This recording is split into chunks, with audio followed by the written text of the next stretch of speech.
तो सबसे पहला क्वेश्चन है पटना कॉलेज की स्थापना। पटना कॉलेज की स्थापना हुई है 1863 में। वंदे मातरम समाचार पत्र के संपादक कौन थे? तो मातरम समाचार पत्र के संपादक थे बंकिम चंद्र चटर्जी। ऑल इंडिया हरिजन संघ की स्थापना किसके द्वारा की गई थी? तो महात्मा गांधी के द्वारा। नेक्स्ट क्वेश्चन है कौन सी घटना सबसे पहले हुई थी इनमें से? भारत छोड़ो आंदोलन, लॉर्ड वेवल का आगमन, क्रिप्स मिशन का आगमन। तो सबसे पहले इसमें से घटना हुई थी क्रिप्स मिशन का आगमन। यह एक किसने कांग्रेस को यह कहा कि यह एक सूक्ष्म भाग का प्रतिनिधित्व करती है, यानी कि अल्पसंख्यक का प्रतिनिधित्व करती है। तो डफरिन ने कहा था। किसके लिए कहा था? तो कांग्रेस के लिए कहा था। अहरार आंदोलन में नहीं थे। ये क्वेश्चन पूछा है बीपीएससी टीआरई में आज के पेपर में, 15 तारीख के पेपर में। अहरार आंदोलन में नहीं थे। तो कौन नहीं थे? तो मौलाना अल्ताफ हुसैन अली, ये अहरार आंदोलन में नहीं थे। जबकि मौलाना मजरुल हक और जफ़र अली अहरार आंदोलन में थे। तो ये 8 क्वेश्चन आपके कंप्लीट हो गए हैं।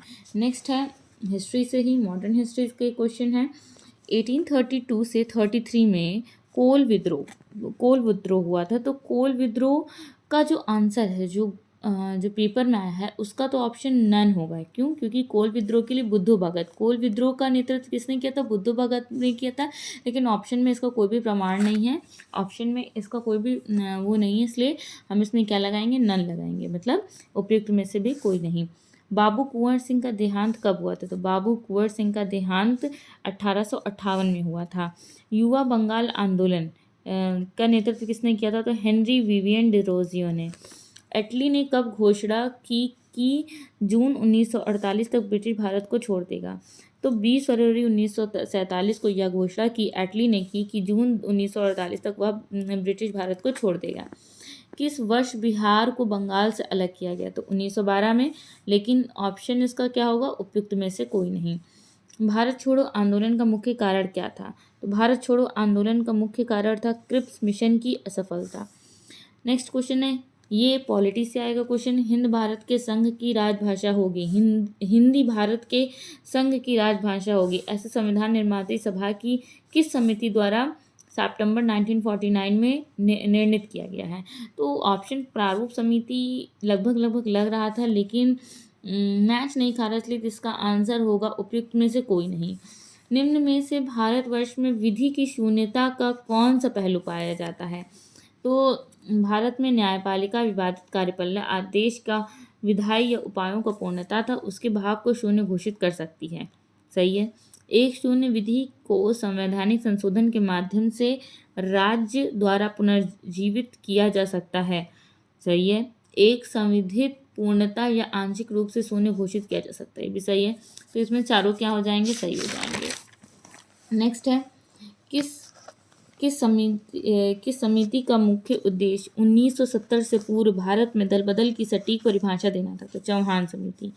भूकंप की तीव्रता मापक कौन है? तो भूकंप की तीव्रता मापक है सिस्मोग्राफ। वायु में ऑक्सीजन का प्रतिशत कितना होता है? तो 21% होता है। हवाई जहाज उड़ता है, हवाई जहाज कहाँ उड़ता है? तो समताप मंडल में उड़ता है। पर्यावरण को किससे खतरा है? तो जनसंख्या वृद्धि से खतरा है। सहारा किस प्रकार का रेगिस्तान है? तो सहारा एक गर्म रेगिस्तान है। स्वच्छ भारत मिशन कब शुरू हुआ? तो 2 अक्टूबर 2014 को। गंगा नदी के तट पर स्थित है। प्रयागराज भी गंगा नदी के तट पर स्थित है, कोलकाता भी गंगा नदी के तट पर स्थित है। ऊर्जा का गैर परंपरागत स्रोत कौन सा है? तो भूतापीय ऊर्जा भी ऊर्जा का गैर परंपरागत स्रोत है, और बायोगैस भी। जनसंख्या घट जाएगी। जनसंख्या तब घट जाएगी जब जन्म दर कम हो और मृत्यु दर क्या हो? अधिक हो। पीलिया रोग किस प्रकार के प्रदूषण से फैलता है? तो दूषित जल से, यानी कि जल प्रदूषण से फैलता है। फिर उसके बाद क्वेश्चन है, भारत का कौन सा स्थान जैव विविधता हॉटस्पॉट है? तो पश्चिमी घाट। बीओडी की उच्च मात्रा इंगित करती है पानी में सूक्ष्म जीवों की वजह से कार्बनिक पदार्थों का उपयोग ज़्यादा होता है। हेपेटाइटिस ए कैसी बीमारी है? तो हेपेटाइटिस ए जो है जल उत्पन्न बीमारी है। फिर नेक्स्ट क्वेश्चन है, मल के द्वारा प्रदूषित पानी में मछलियों की मृत्यु होती है ऑक्सीजन की कमी से। निम्न में से प्रदूषण जनित विकार है फ्लोरोसिस। भारत में प्रवाल भित्ति पाई जाती है अंडमान और निकोबार। निम्न में कौन सा असत्य है? एक समबाहु त्रिभुज का क्षेत्रफल √3/4 a⁴ होता है, सही है। वृत्त का क्षेत्रफल πr² है, सही है। एक त्रिभुज का क्षेत्रफल √3/2 a² है, ये गलत है। तो इसका आंसर ये वाला हो जाएगा। एक वृत्त का क्षेत्रफल उसकी परिधि का 2 गुना है, तो वृत्त की त्रिज्या क्या होगी? तो वृत्त का क्षेत्रफल का फॉर्मूला होता है πr² और परिधि का होता है 2πr। दोनों को बराबर लग जाएंगे, पाई से पाई कैंसिल, r² और r कैंसिल, बचा क्या? r = 2 × 2, r = 2 × 2 = 4। तो आंसर इसका हो जाएगा क्या? 4। फिर नेक्स्ट क्वेश्चन है कि अंक 0, 1, 3, 4 के बिना दोहराव के प्रयोग से 4 अंकों की कितनी संख्या बनाई जाती है? तो इसमें क्या करेंगे, बड़े से छोटे तरफ करके मल्टीप्लाई कर देंगे, आंसर आ जाएगा नन, क्योंकि आंसर इसको लगभग 90 आ रहा था। 36, एक वस्तु का क्रय मूल्य 900 पर 20%, 30% और 40% की क्रमिक छूट मिलती है। छूट के बाद वस्तु की कीमत, तो क्रय मूल्य 900, कितने की छूट मिलती है? तो 20% की, यानी कि इसका कितना हो जाएगा? 80। 30 है, 30 में 100 घटाएंगे 70, 70/100, 40% यानी 60/100, कैंसिल कर देंगे, आंसर आ जाएगा 302.4। नेक्स्ट क्वेश्चन है, प्रथम 5 अभाज्य संख्याओं का योग है 28। प्रथम 5 पहली अभाज्य संख्या, सबसे छोटी अभाज्य संख्या 2, 3 भी एक अभाज्य संख्या है, 5, 7, 11, तो 28 आंसर आ जाएगा। 3 संख्या 3, 4 और 5 के अनुपात में है, उनका एलसीएम 24 है, तो उनका एचसीएफ क्या होगा? तो 3x, 4x, 5x है, 4, 3, 7, 4, 3, 12, 12, हाँ 12, 5, ये आ जाएगा 40x। 40x के बाद इधर 2400 कट जाएगा, तो आंसर आ जाएगा इसका लगभग 60। फिर इनका और इनको डिवाइड कर देंगे, डिवाइड करके आंसर आ जाएगा कितना? डिवाइड करके आंसर आ जाएगा ये इनको और इनको डिवाइड कर देंगे, बड़ी संख्या छोटी संख्या, और आंसर आ जाएगा 100.9। फिर उसके बाद क्वेश्चन पूछ रहा है कि 0.0000216 का घनमूल क्या है? तो इसका एक ग्रुप बनाएंगे, इसका ग्रुप बनाएंगे, और 6 × 36, 6 × 6, तो ये पूरा आ जाएगा, इसका घनमूल 216 है। 5 संख्याओं का औसत 27 है। 5 संख्याओं का औसत 27 है। यदि एक संख्या हटा दी जाए तो औसत 25 हो जाता है, निकाली की संख्या क्या होगा? 5 संख्याओं का औसत 27 है, तो 5 × 27 = 135। और तो एक संख्या हटा दी, यानी कि 5 संख्याएं थी, अब कितनी बची? 4। 4 का कितना बचा? 4 संख्याओं का औसत 25 है, दोनों को गुणा करके माइनस कर देंगे, आंसर जाएगा 35। फिर नेक्स्ट क्या है? अच्छा 34, 47, 29, 41, 33, 69। तो सबसे पहले इसको आरोही क्रम में लिखते हैं, छोटे से बड़ा। फिर जो बीच में आती हैं दोनों, इन दोनों को क्या करेंगे? इनका माध्यक निकाल देंगे। माध्यक 2 संख्याओं को निकाल करके आधा कर देंगे, तो आ जाएगा कितना? 37.5। डन।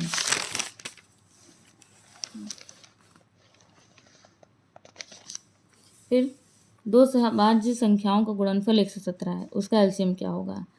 तो इसका एलसीएम आएगा कितना? 117। फिर है 1/3 प्लस 1/3 डिवाइड 1 + 2 + 1/x4, इसका आंसर जाएगा x = 19/6। हाँ, ये क्वेश्चन थोड़ा सा टफ की श्रेणी में आएगा। एक छात्र के अंक गलती से 63 के बजाय 83 दर्ज हो गए हैं, इस कारण से कक्षा में औसत अंक आधे से बढ़ गए हैं। एक कक्षा में छात्रों की संख्या कितनी है? तो एक छात्र अंक गलती से 63, इसके 2 मेथड है। पहला मेथड ये हो जाएगा, पहला मेथड हो गया कि 63 और 83 में कितने का फ़र्क है? 20 का फ़र्क है, और कक्षा में औसत अंक आधे बढ़ गए हैं, आधे का उल्टा कर देंगे, आधे का उल्टा क्या हो जाएगा? 2 हो जाएगा, तो 2 से मल्टीप्लाई कर देंगे, आंसर हो जाएगा 40। या फिर ऐसे भी कर सकते हैं कि 2 अंक हैं, तो xy माइनस कितना लिखना था? 63, तो 63, लेकिन लिख किया गया है 83, और क्या बोल रहा है? औसत अंक आधे से बढ़ गए हैं, तो xy से कितना? आधे बढ़ गए हैं। बस इसी का क्या बना लेंगे? इक्वेशन को सॉल्व करेंगे, तो आंसर आ जाएगा कितना? 40। इक्वेशन सॉल्व करने पे आंसर आ रहा है 40। फिर नेक्स्ट क्वेश्चन है, ये वाला 5 की power x plus 3 is equal to 25 की पावर 3x माइनस 4। यहाँ पे क्या करेंगे, क्योंकि 25 5 का स्क्वायर होता है, इसलिए 3x माइनस 4 का 2 से मल्टीप्लाई कर देंगे तो 6x माइनस 8 आ जाएगा। फिर x प्लस 3 और 6x माइनस 8 को बराबर लिख कर देंगे, तो x को एक साइड ले आएंगे और ये नंबर्स को एक साइड लाएंगे, तो x is equal to 11/5 answer आ जाएगा ये। फिर नेक्स्ट क्या है, ये वाला क्वेश्चन 1210 को ए बी सी के बीच विभाजित किया जाता है ताकि ए रेशियो बी को 5:4 और बी रेशियो सी को 9:10 हो जाए। तो सी की वैल्यू क्या होगी, तो A ratio B is equal to 5:4, B ratio C is equal to 9:10। और हम अगर यहाँ पे 4 और यहाँ पे हाँ A ratio B ratio C, तो ये वाले इस तरह के मेथड से करेंगे कि यहाँ 5:4 है तो बगल में 4 लिख दिया, यहाँ 9:10 है तो 9 लिख दिया, क्योंकि ए बी सी और यहाँ ए बी और बी सी, बी के बी नीचे लिखेंगे तो बी के बगल में बी के बगल में बी, तो 45 36 40 हो जाएगा। तो 45 36 40 ये आ रहा है, यहाँ 45 36 40 आ रहा है। तो 121 कितना ए बी सी को कितना बांटना है, 1 2 1 0, तो कट जाएगा 10 आ जाएगा। और 10 और सी की वैल्यू कितनी है, सी की वैल्यू 40 है, यहाँ पे 40 लिखा हुआ है, तो 10 का गुणा क्या कर देंगे, 40 से कर देंगे, आंसर आ जाएगा कितना, 400 आंसर आ जाएगा।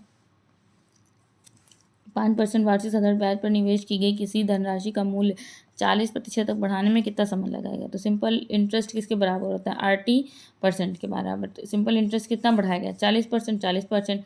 RT क्या हो जाएगा, आर की वैल्यू कितना परसेंट है, दर कितनी दी है, दर है 5%। दर अगर 5% तो 5 और टी की वैल्यू में निकालनी है, तो टी इज इक्वल टू कितना हो जाएगा, 40/5, 5 8 40, तो T is equal to 8 years. आगे आंसर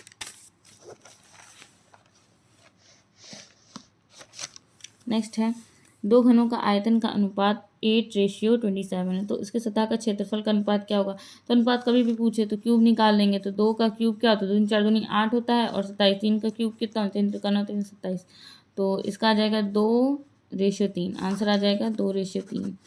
फिर क्वेश्चन बोला था कि अगर x की वैल्यू पे x की जगह 3 लिखें और y की जगह -2 लिखें, तो 4px minus 3y is equal to 2। इसमें x और y की आपको क्या करना है, वैल्यू डाल देना, वैल्यू डाल देंगे तो आंसर आ जाएगा p is equal to 1/2, answer आ जाएगा p इज इक्वल टू 1/2। फिर नेक्स्ट क्वेश्चन है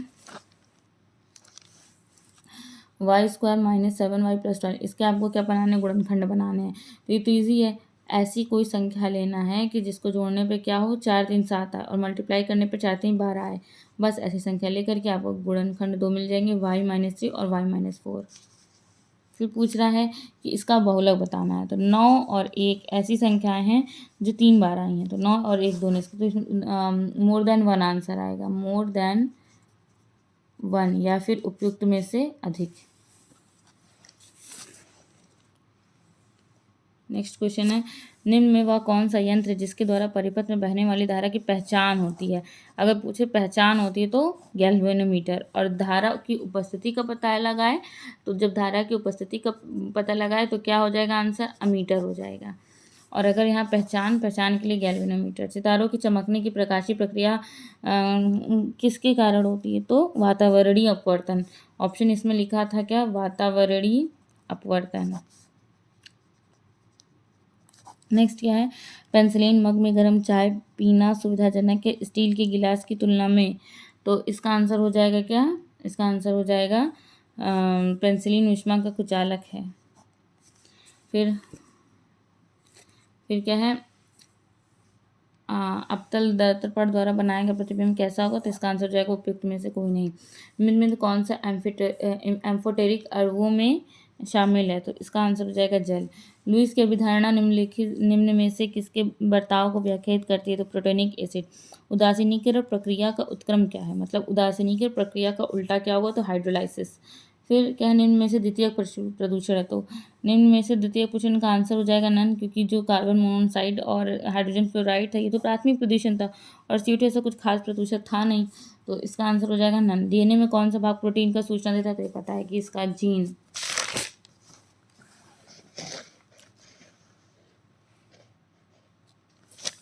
यदि कोई बीमारी नॉन ह्यूमन प्राणी से मनुष्य में पहुंचती है तो इसे क्या कहते हैं? तो पशुजन्य बीमारी। ठीक है। निम्न में कौन सा अजीवी कारक नहीं है? तो आर्द्रता, अनदांश, जंतु। तो जंतु आंसर होगा इसका, जंतु। फिर वायु प्रदूषण का प्रभाव प्रायः निम्न में से किस पर पाया जाता है? तो पत्तियों पर। सबसे ज़्यादा वायु प्रदूषण का प्रभाव पाया जाएगा किस पे? पत्तियों पर। फिर से क्वेश्चन कराते हैं, वायु प्रदूषण का प्रभाव प्रायः निम्न में से किस पर पाया जाता है? तो पत्तियों पर। फिर नेक्स्ट क्या है? इलेक्ट्रॉन का प्रभाव क्या कहलाता है? तो विद्युत धारा कहलाता है। निम्न में से आपेक्षिक घनत्व के लिए सही मात्रक क्या है? तो किलोग्राम घन मीटर, ये हो जाएगा। फिर उसके बाद यदि हम कपूर को खुले बर्तन में रखें तो उसकी मात्रा बराबर घटती है तथा इस घटना का नाम क्या है? तो उत्सादन। उत्सादन का ही दूसरा नाम क्या होता है? ध्रुवपातन होता है। इसमें जो पदार्थ होता है सीधे गैस में बदलता है, द्रव में नहीं, ठोस से सीधे गैस में।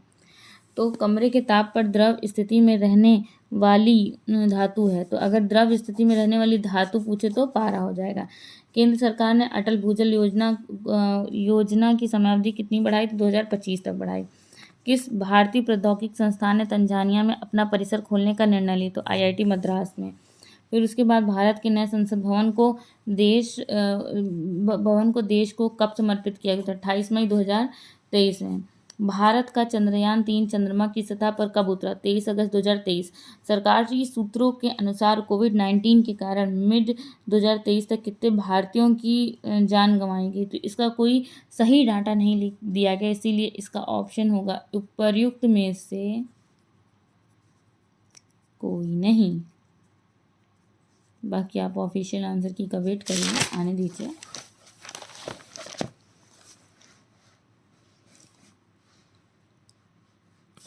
फिर नेक्स्ट क्वेश्चन है कि भारत में G20 का ध्येय वाक्य क्या है? तो पता है, वसुधैव कुटुंबकम। भारतीय मुद्रा के किस नोट के पीछे मंगलयान का चित्र मुद्रित है? 2000। नए केंद्रीय सतर्कता आयुक्त कौन है? तो Praveen Kumar Shrivastava, PK Shrivastava. Next, Henley passport सूचकांक 2023 में भारत का कौन सा स्थान है? तो आंसर तो 80, लेकिन ऑप्शन में ऐसा कुछ रहिए तो नन आंसर होगा। मल्लिका साराभाई संबंधित हैं तो शास्त्रीय नृत्य से। किस बैंक द्वारा प्रसिद्ध क्रेडिट लुइस बैंक का अधिग्रहण करने का निर्णय लिया गया? तो UBS बैंक। किस भारतीय फिल्म में 2023 में ऑस्कर पुरस्कार जीता? तो द एलिफेंट विस्पर्स। नाटो भी था। भाला फेंकने वाला वह कौन है जिसके पास ओलंपिक तथा वर्ल्ड चैंपियनशिप दोनों किताब है? वैसे तो इसका आंसर ये और ये दोनों मुझे लग रहा है, लेकिन मैं जा रही हूँ नीरज चोपड़ा के साथ। बाकी आप लोग देखिए आंसर की में क्या आता है। बिहार औद्योगिक निवेश प्रोत्साहन नीति 2022 के अनुसार पेटेंट शुल्क की कितनी राशि तक अनुदान दी जाएगी? तो 10 लाख। वह युग्म चुनिए जिसमें शब्द भिन्न प्रकार संबंधित है। तो देखिए, अंगूर से शराब बनती है और चमड़ा से जूते बनते हैं, लेकिन फसल गेहूं का कोई मैच तो है नहीं, तो ये आपका आंसर सही हो जाएगा। निम्न में से विषम संख्यात्मक युग्म चुनो। तो 80 और 50 इवन है, जबकि 32 और 13 ऑड है। इसमें 24 इवन है, 27 ऑड है, तो ये वाला सही होगा। दी गई श्रृंखला में गलत संख्या है, इसको गोला मार के कर दीजिए, बाद में बात करेंगे इस पर। वैसे इसका आंसर 40 लग रहा है।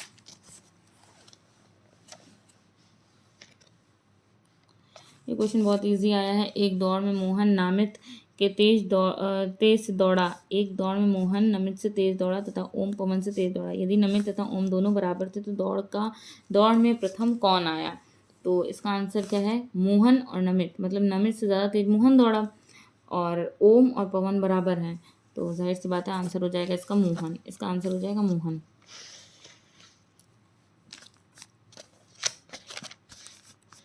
फिर अपने घर से निकलकर कमला दक्षिण दिशा में 50 मीटर गई, फिर बाएं मुड़कर 60 मीटर गई। वह पुनः दाएं मुड़कर 30 मीटर चली। अब उसे अपने घर से पहुंचने के लिए कितने मीटर चलना पड़ेगा? तो 100 मीटर।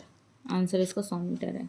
फिर नेक्स्ट है, यदि किसी एक वर्ष में 25 मई को रविवार है, मतलब 25 मई को क्या है? रविवार है, और 25 दिसंबर, तो पूछ रहा है कि 25 दिसंबर को सप्ताह का कौन सा दिन होगा?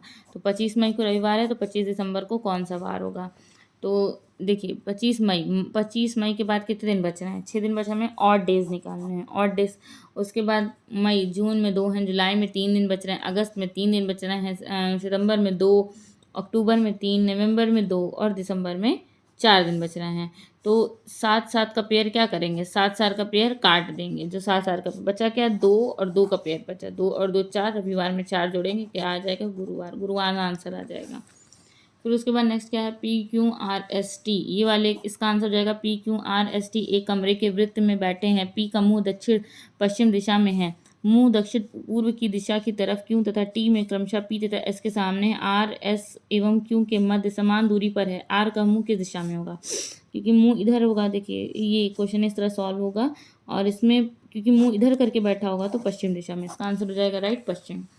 फिर क्या है, लड़कियों की एक पंक्ति में कविता बाईं तरफ से 9वीं है, कविता बाईं तरफ से 9वीं है तथा गौरी दाईं तरफ से 16वीं है। यदि वे अपने स्थानों की अदला बदली कर लें तो कविता बाईं तरफ से 25वीं जाती है। पंक्ति में कितनी लड़कियां हैं, तो पंक्ति में कुल 40 लड़कियां हैं, इसका आंसर आएगा कितना, 40 लड़कियां हैं।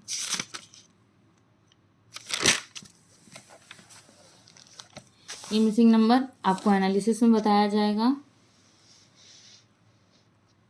अब बोल रहा है कि एक कोडिंग लैंग्वेज में, एक कोड भाषा में जो कालिकट है उसको ये लिखा जाता है, दिल्ली को ये लिखा जाता है, तो उसी में हम कैलकाटा को क्या लिखेंगे, तो आप इसमें सी को क्या लिखा जा रहा है पहले मैच कर लीजिए, इसका इससे मैच कर लीजिए, इसका हमसे आंसर आ जाएगा 82589662।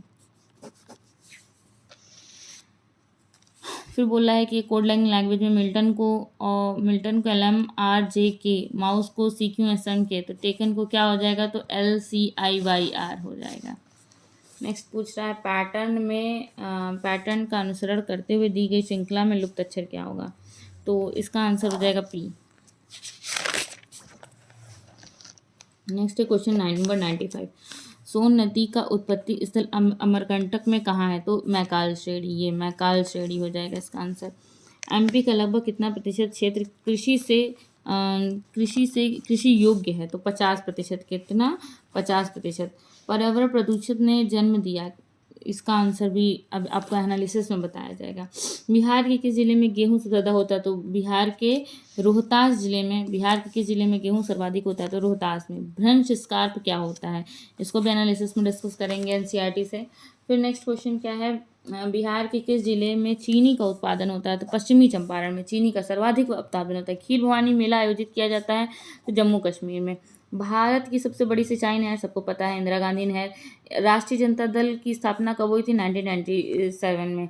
पिछली बार क्वेश्चन आया था भाजपा से, भाजपा की स्थापना कब हुई थी, आप कमेंट करके बताइए कि भाजपा की स्थापना कब हुई थी। भारत ने एक मजबूती के साथ संघीय प्रणाली का विचार, तो हमें पता है कि केंद्र के साथ संघीय प्रणाली का विचार उधार लिया था, कहाँ से, कनाडा से। राज्यसभा में सदस्य बनने के लिए न्यूनतम आयु कितनी होनी चाहिए, तो 30 वर्ष होनी चाहिए। संविधान का कौन सा अनुच्छेद अस्पृश्यता है, तो अनुच्छेद 17। फिर पटना में कितने विधानसभा निर्वाचन क्षेत्र है, तो इसको भी एनालिसिस में हम डिस्कस करेंगे NCERT SCERT से। नेक्स्ट क्वेश्चन है कि निम्न में से कौन सा वृहद ग्रह नहीं है, तो मंगल वृहद ग्रह नहीं है। फिर बिहार में किस जिले में धान का उत्पादन सबसे ज़्यादा होता है, तो रोहतास में होता है। भारतीय सर्वेक्षण विभाग सबसे पुराना विभाग है, जिसकी स्थापना 1767 में हुई थी। मत्स्य कृषि सूचक है, इसको भी एनालिसिस में डिस्कस करेंगे क्योंकि इसका आंसर एग्जैक्ट आंसर नहीं पता है। पर्वत शिखर पर मिलने वाली चट्टानी सतह कहलाती है, फेल्सेनमीर। फिर लैंडशाफ्ट विचारधारा किसे संबंधित है, तो जर्मन स्कूल से। निम्न में से किसी सामुदायिक कार्यक्रम को मौन क्रांति की संवाद दी, तो सामुदायिक कार्यक्रम को मौन क्रांति की संवाद जवाहरलाल नेहरू ने दी थी। बिहार सौर ऊर्जा सिंचाई योजना निम्न में से किस वर्ष आरंभ की गई, 2008 में। ब्रॉड गेज रेलवे लाइन की मोटाई कितनी होती है, तो 1676 mm। ध्वनि की इकाई पता है, डेसिबल, क्योंकि ऑप्शन में नहीं था इसलिए उपयुक्त में से कोई नहीं। भारत का संविधान का अनुच्छेद 1 में देश को क्या बनाता है, तो एक संघ है। ब्रिटिश शासन के दौरान दिल्ली राजधानी नींव किसने लिखी, दिल्ली की राजधानी की नींव किंग जॉर्ज परचम 1911 में आए थे उन्होंने, तो ये आप 1911, इसका आंसर हो जाएगा 1911। बाकी जो क्वेश्चन बचे हैं आप उसको कमेंट सेक्शन में पूछ सकते हैं, उसका आंसर आपको कमेंट सेक्शन में दे दिया जाएगा।